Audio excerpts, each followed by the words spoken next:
everyone, welcome back to my channel. Today I'm going to be talking about a very controversial topic, and that's whether or not rabbits need to live in pairs. Now, before I begin, I do want to point out that with all animals, especially exotic animals that aren't as popular as pets, we're constantly learning and discovering new information, so it's very possible that what I'm saying in this video isn't fully for a fact and that things could change in the future.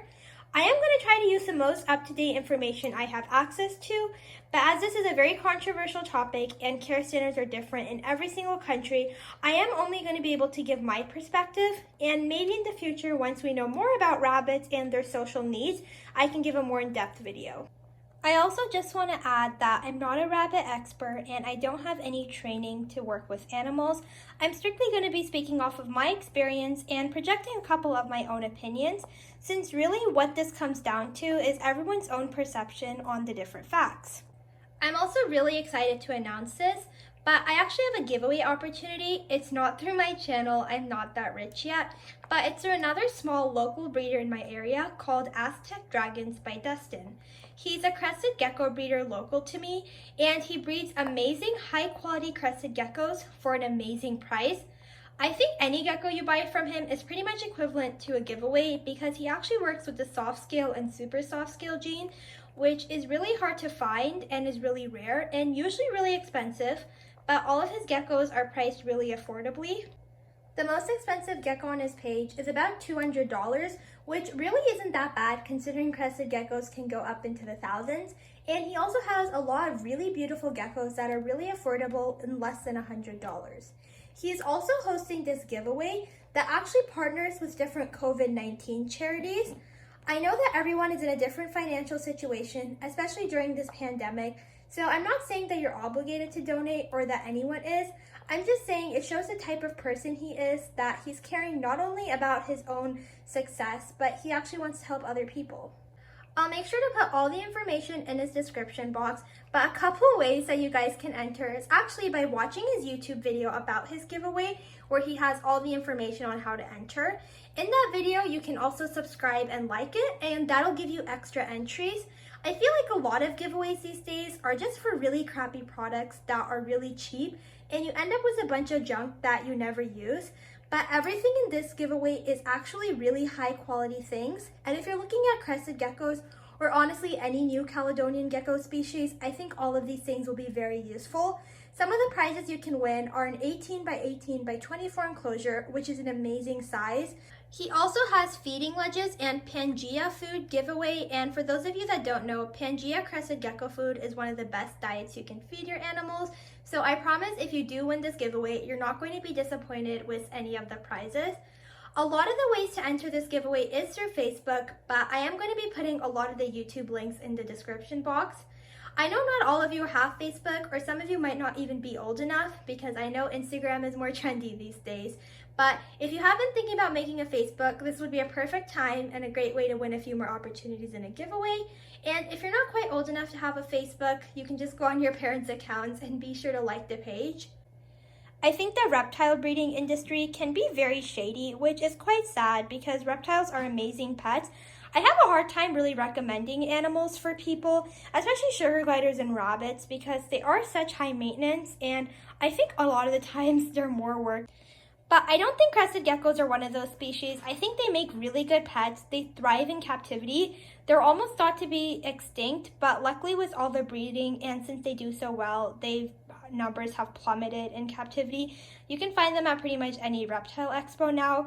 They also have a lot of different colors and morphs, which is really exciting if you love having a variety of animals.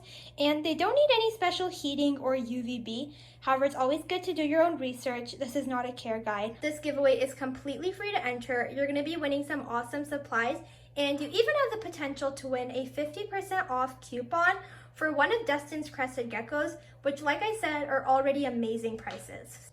I'm not being paid or promoted or given anything to say any of this. I talked to him personally when I wanted a crested gecko. However, I personally decided against it after losing my sugar glider, but I just really wanted to share because I honestly didn't feel like it would be ethical of me to know about such an amazing opportunity and not tell more of you about it. Excuse me, don't do that. Don't do that. Also, my last spiel, but I get a lot of comments from you guys either telling me that you want to get your first pet or they really want sugar gliders, but your parents won't let you or you don't have the finances to. And I know it's gonna sound weird, but I actually think crested geckos are an amazing alternative for sugar gliders. What draws a lot of people to sugar gliders is they have their really exotic, different look, but they also look really cute and approachable, and they're not creepy. And I think crested geckos hit that perfectly on the nail, which is why I am so obsessed with them. They also don't have super complicated diets like sugar gliders. Sugar glider diets take a lot of research and a lot of work to get done right. But crested gecko diets are really easy, and a lot of people have already done the hard work for you in researching and figuring out these perfect formulations.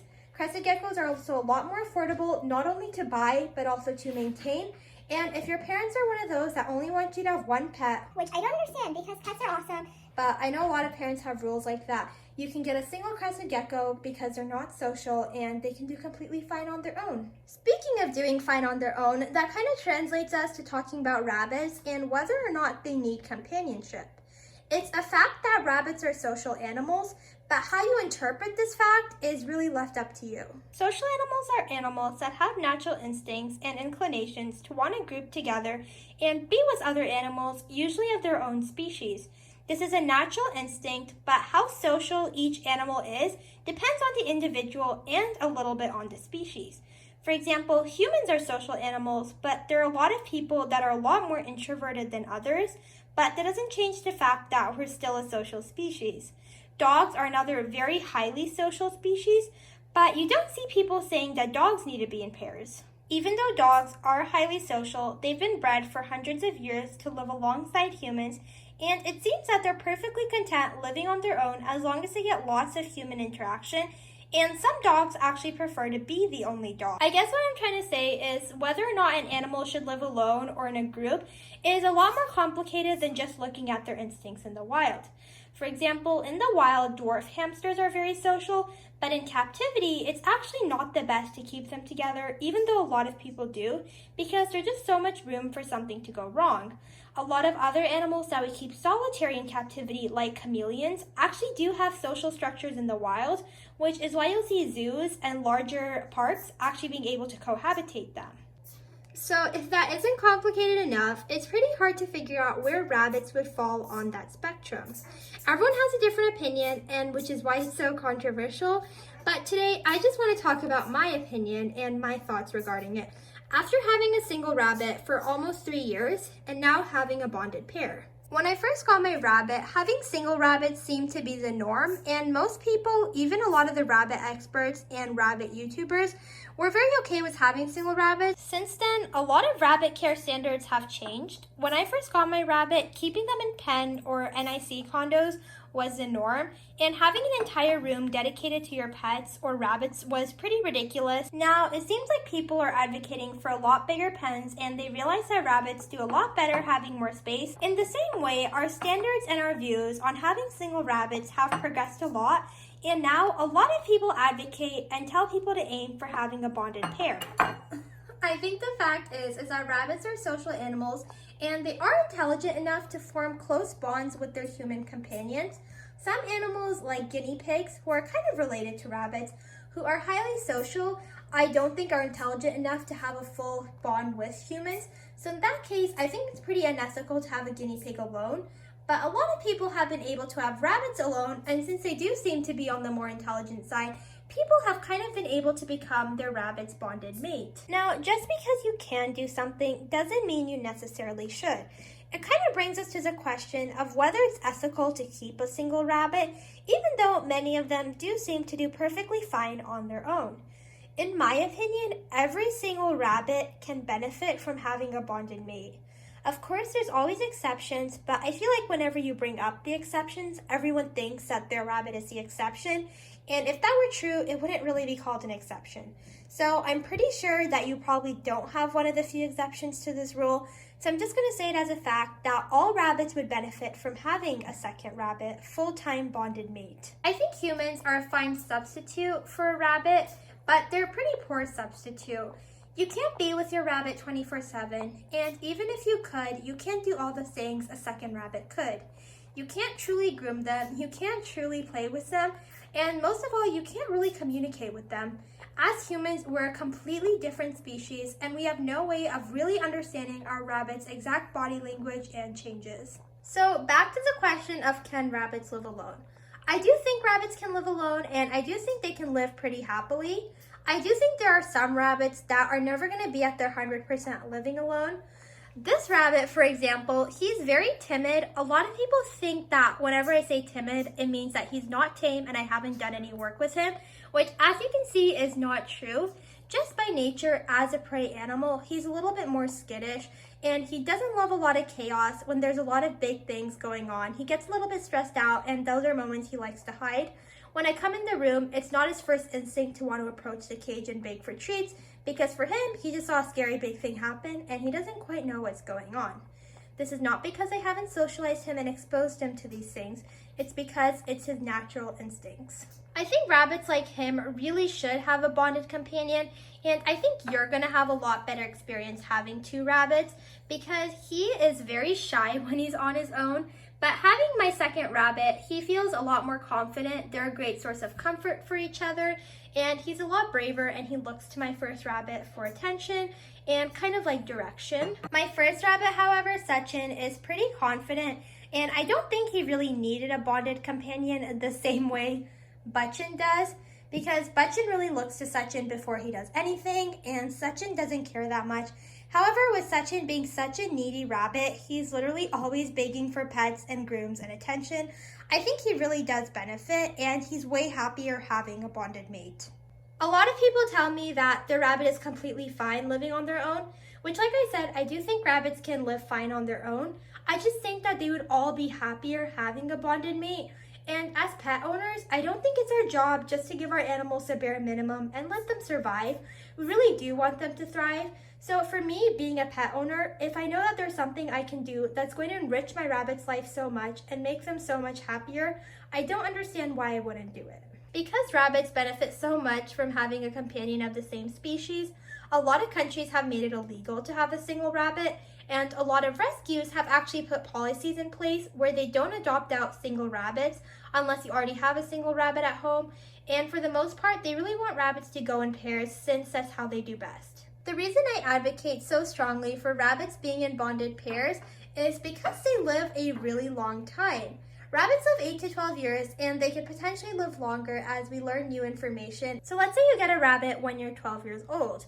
You can have that rabbit up till when you're 24 years old, which is a crazy long time.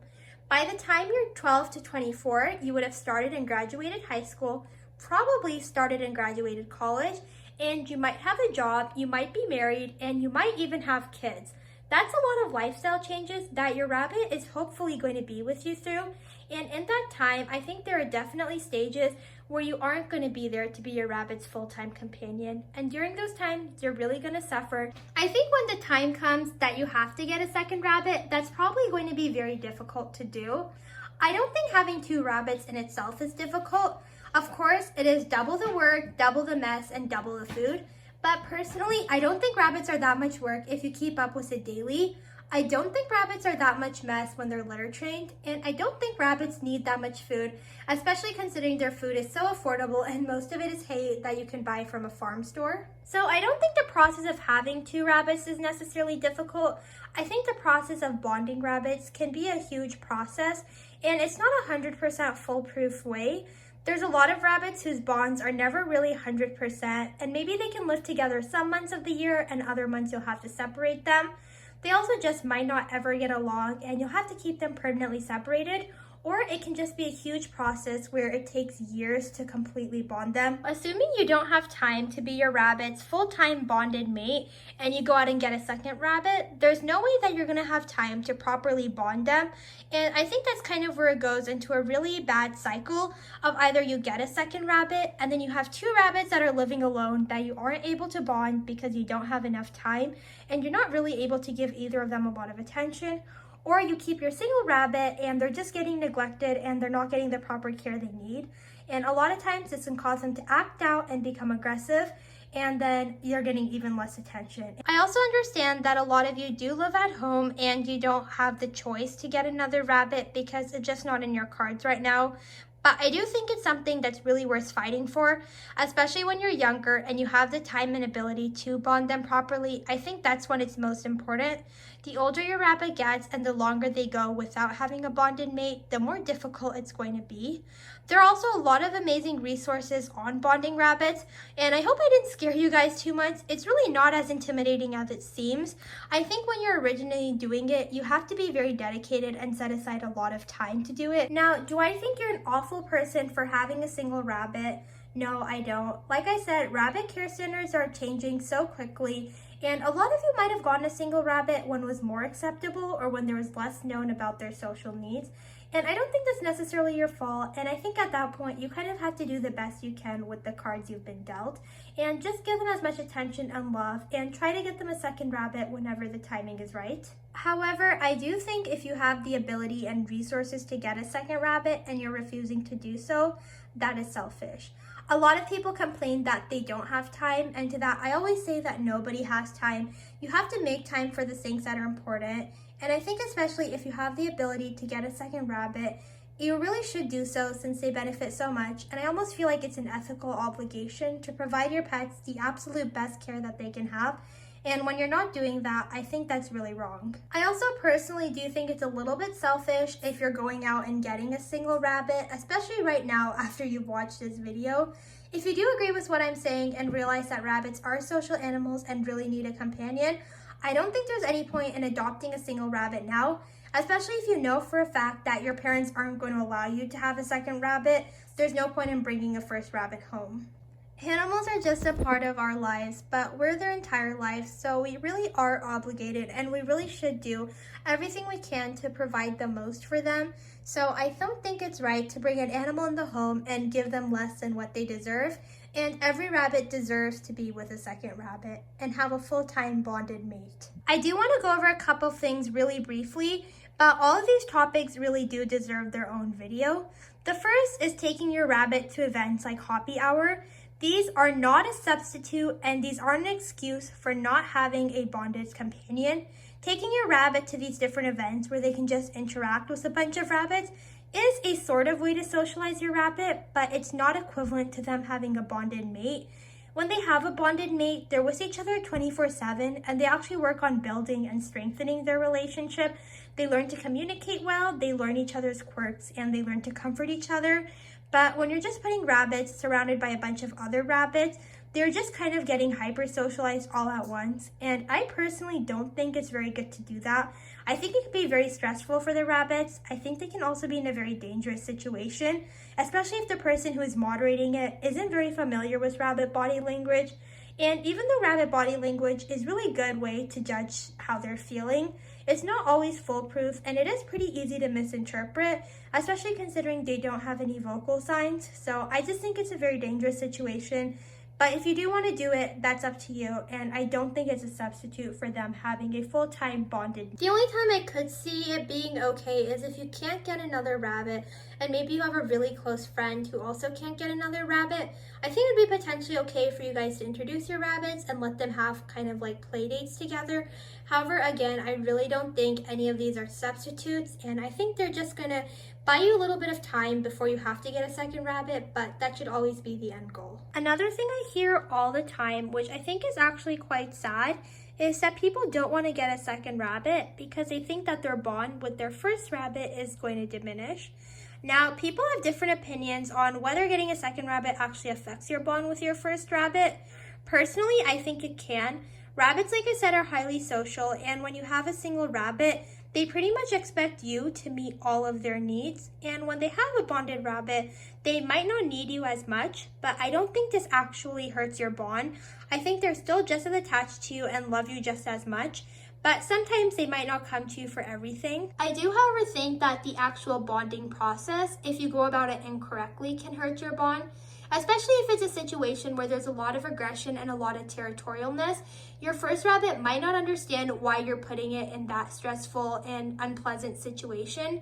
So I think if you do it wrong, then it can definitely hurt your bond because you are in a way breaking their trust. However, if you go about it slowly and take all the proper steps, and especially if you get matched at a rabbit rescue for a fellow rabbit that's already working really well and they kind of already do well together, then I don't think you're gonna have any issues with that. I hope you guys enjoyed this video. Again, like I said, there's so much new information coming out regarding rabbits and how social they truly are. So please be sure to watch the most up-to-date video you can and get the most up-to-date information, because I'm sure this video will be outdated very quickly. Also, if you do have a single rabbit, I don't want to attack you or make you feel like you're a terrible owner. That's not really my intention. Again, if you are someone who's looking to buy a single rabbit, it's really hard, especially living in the US where a lot of shelters don't bond their rabbits because most people are looking for single rabbits. So it's kind of like a toxic cycle where shelters aren't bonding rabbits because bonded rabbits have a harder time finding homes, and then people aren't able to get bonded rabbits because shelters haven't bonded any of their rabbits. So I know that it's a toxic cycle, especially in the US, and I know a lot of you have different restrictions put on you by your parents where they only want you to have a certain number of pets. So I completely understand, and I understand that there's a lot of reasons and scenarios why you people have a single rabbit. And I don't want to attack you. I just want to say that if you do agree with anything I'm saying and it is in your control and you can only get one rabbit, I think it would be best to hold off until you can get two. And if you already convinced your rabbit to let you get one rabbit, might as well try a little bit harder and convince them to let you get two. Also, if you have one rabbit now and are a little bit weary about getting your second rabbit, I encourage you to do research about the bonding process and about what it's like having two rabbits. But I also do want to throw in that it's probably not as hard as you're making it out to be. When you have rabbits that are bonded, it's honestly nearly identical to having a single rabbit since they do everything together. They're pretty much always one entity. If one rabbit goes to flop, the other rabbit goes to flop. If one rabbit goes in the litter box, the other rabbit goes in the litter box. Also, I don't want to de-emphasize the bonding process because it is a really big deal. But at the end of the day, if you have the opportunity to rescue another rabbit and give another rabbit a great home, I say why not at least go for it. The bonding process can be difficult, but luckily a lot of people have been very successful and they've shared their secrets on all these different resources. So you won't be at a loss of help. And especially if you go through a shelter and you already pick a rabbit that they get along quite well, it's not going to be very difficult. A lot of people actually don't even have a bonding process, and they've gone to the shelter, picked the perfect rabbit, brought home, and they've never had any issues, and they've acted like bonded rabbits since. Also, I've had some people ask what his name actually is. I guess technically his name is Miso, but we've all just called him Butchin because his head is this big and his butt is this big. Like, what the heck, guys? What proportions are these? And if you want a chance to win some pretty amazing prizes, be sure to click on the link in the description to watch his video. Also, if you can convince your parents to get on their Facebook and give his page a like and follow, that's going to win you even more entries. But honestly, just going through YouTube and subscribing to his channel and watching the video and liking it is going to give you a bunch of entries.